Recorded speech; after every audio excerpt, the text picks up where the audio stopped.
Hello, friends, soul family. Pleasure to share with you. I wanted to take a minute and record something where I can offer some clarification and a little bit more color around an idea that I expressed in my most recent workshop, where we talked about timelines, Ascension, Canada. I do still have that upload here on my channel. I will link to that in the description below if you have not caught that yet. But it's around this idea that observation creates reality, that through observation that reality is created. So to give you a quick recap, specifically the way I was talking about this within that workshop was around looking glass technology, that certain beings, consciousnesses, humans who have had access to this technology through observing various timelines through this technology and desiring to avoid certain timelines, continuing to use this technology and dive into observing and meddling with time actually had the effect of cementing in timelines that were wished to be avoided.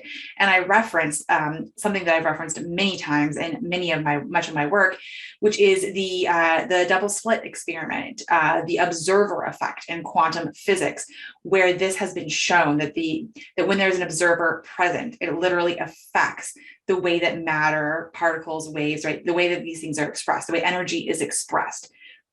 And it's come to my awareness, right, that there's some places where I could have gone a little bit deeper here to really make sure that I communicated really clearly around this. Because what I don't want is for what I communicated, right, to instill paranoia or fear or this idea that we cannot look at certain things that are happening in our reality without contributing to their creation, or that by simply bringing our awareness to certain things, we are making them an inevitability. So this is a little bit of a slippery slope, and this is a place where where we're really asked to employ and consciousness, where there's almost two seemingly contradictory ideas that can both be true at once. And this is really the consciousness of the expanded human, right? Is this and consciousness, the ability to be able to hold two different polarities, two different perspectives, two different ideas that sometimes can even seem to conflict or be contradictory as both true. So I'm going to go into some detail here, explain this a little bit more so that I can hopefully clear up any misunderstandings and offer some clarity around this idea that observation creates reality. Firstly, what I would like to point out is there is a difference between pre-manifested reality and manifested physical reality. So in this game, right, of 3D physical reality, there is a delay. There is a safety mechanism that is a delay between thoughts, feelings, observation, and physical manifestation. And this was put in place because we are not equipped within the existence of a physical reality for instantaneous manifestation. From what I've been told, this was actually tried and nobody was really able to make it within this game of a reality very long, because, the second you thought of something negative or thought of death, boom, you're out of this reality. So there's actually a safety mechanism in place that is a sort of delayed effect. So this means, right, bringing our attention or our awareness to something for a short period of time. Remember, energy likes to move, energy likes to flow, energy does not like to stagnate. So if we're bringing our awareness to something for a finite period of time and we're able to move through that energy, it does not have a strong magnetic pull to bringing something that is a reflection of that into our reality. It's also important to note that once something has manifested in physical reality, it is now a reflection of energy, whether individually or collectively, that has been put into non-physical reality over an extended period of time, right?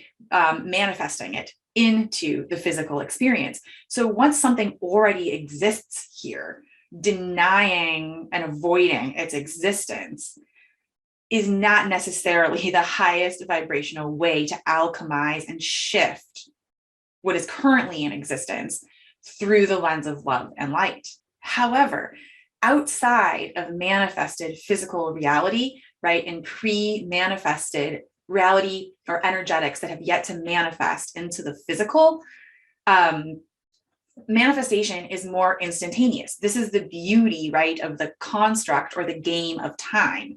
Time as a linear construct, right, that we walk along, giving us past, present, and future. Outside of the construct of time, the second something is brought into awareness, it is manifested as reality for that non-physical consciousness. And of course, there is a spectrum here, right? Depending on what density of reality one is experiencing one's self from.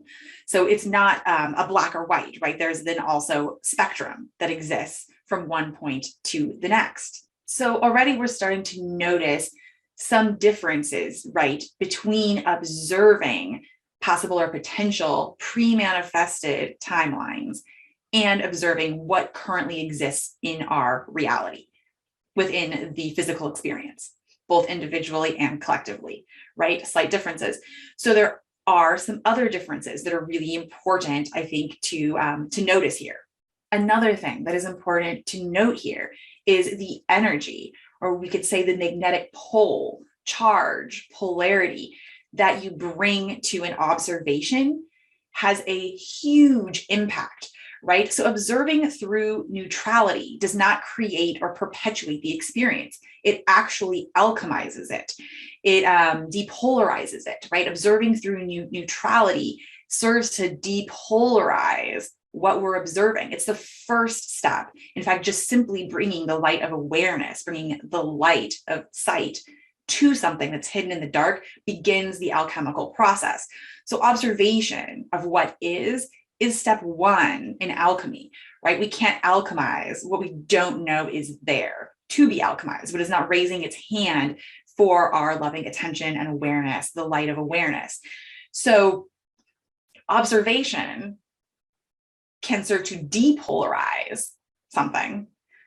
It can also serve to give it extreme polarity and more gravity. So this has to do, again, right, with the energy that we're bringing to our observation. Is it the energy of neutrality? Is it the energy of extreme attachment or extreme resistance? Because if we're bringing the energy of extreme attachment or extreme resistance to what we're observing, right, attachment, resistance, we are literally creating the polarity to what from the highest, most expanded perspective is ultimately a neutral event. That doesn't mean that it's felt neutrally or that it shows up in a neutral way into a physical experience or physically manifested reality. So there needs to be a magnetic charge, right, to create that gravity to lock something or pull something into a physically manifested experience. And oftentimes, for the most part, it needs a repeated activation of that magnetic charge, right? Repeated activation of that magnetic charge over time, right? To bring it into physical experience. Again, this is a safety mechanism to allow us to remain here in this human experience as long as possible, to resolve as much of our karma as we possibly can, to learn as much as we can, to heal, to love, to experience joy as deeply and with as much breadth as we possibly can. Right. This is why if, let's say that we have a loved one who maybe gets a health diagnosis, maybe a diagnosis of cancer, and there's some fear or trepidation or worry that comes up in us around that. That doesn't mean that we're going to manifest cancer for ourselves tomorrow morning, right? That would not be a helpful way to structure this reality for us to actually learn and grow, right? However, if you are looking at, right, pre-manifested reality, and you have a strong magnetic pull, a strong attachment to, desire to steer things in a particular direction, and steer things in a direction that is fighting the overall general flow of the trajectory of the cycle of expansion, of time, of development, of Ascension for the human species, that can start to have some more potent effects for those who are holding on to that magnetic charge. And then again, we cannot deny, right, the slit experiments, the observer effect, that simple observation does change expression of matter. So the way that this has been explained to me is that you can think of it as though observation brings something into probability fields, but then it's that magnetic charge that's needed to shift something from a place in the probability field, from a trajectory, from a point in the probability field into something that actually gets locked into a magnetic pole, into a certain experience of reality. So observation in and of itself is not going to create something from the perspective of the physically incarnated human. It is going to be repeated observation and your energy around that observation that is going to begin to make something more or less likely to manifest. Again, it's the emotion, the thoughts, the attachment or repulsion that we feel that creates the magnetic charge. And that needs to be held for an extended period of time. We're definitely reaching a place, right, in the constructs of our reality where manifestation is happening more quickly. So that's something to be aware of. But again, remember, energy likes to move. As long as you're creating time and space to observe also your internal reality, to bring what is going on in your internal reality, out the alchemy of love, the light of your witnessing, as long as you're allowing space for that to move through, there's not a strong gravitational pull that is being created. It's very, very weak and sort of wobbly gravitational pull that ultimately dissipates as you move through that energy. What's really important is to be conscious of backlogs or accumulations of thoughts and emotions, energies of attachment, right, or repulsion that are existing within you around certain things. In fact, sometimes avoiding observation is in and of itself creating a reality, perhaps a denser reality that you don't wish to be creating.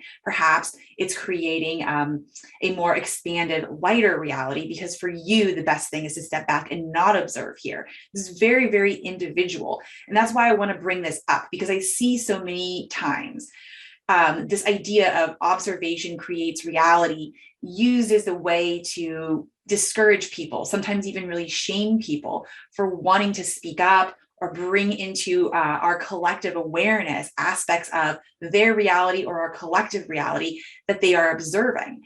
And again, remember, observation is the first step in alchemy. So it is important for us to observe, but it's also important for us to observe, right, when we have the capacity to observe and to keep our own system clean. So what does this practically mean, right?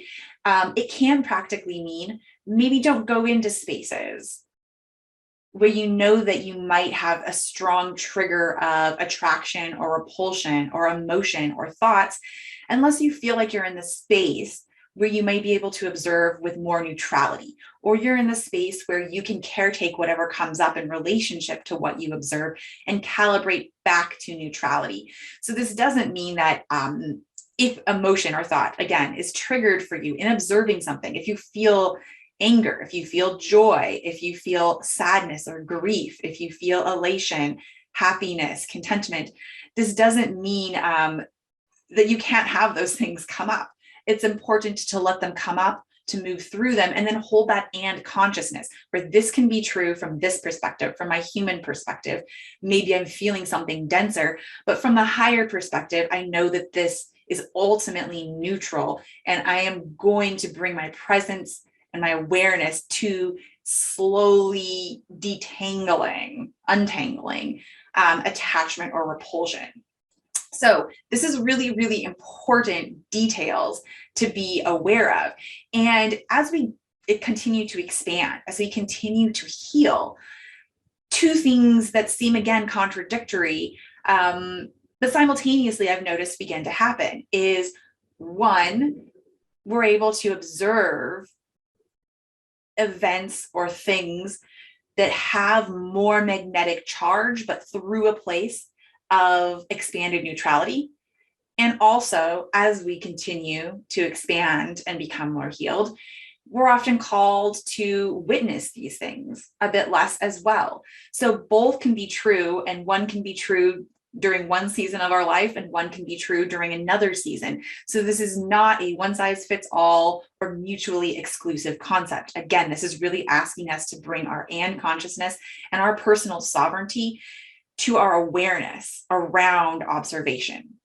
So I hope that this is helpful, that this clears up any misunderstanding or any confusion around what I brought up in the workshop around looking glass technology, timelines, ascension, and the observation of reality.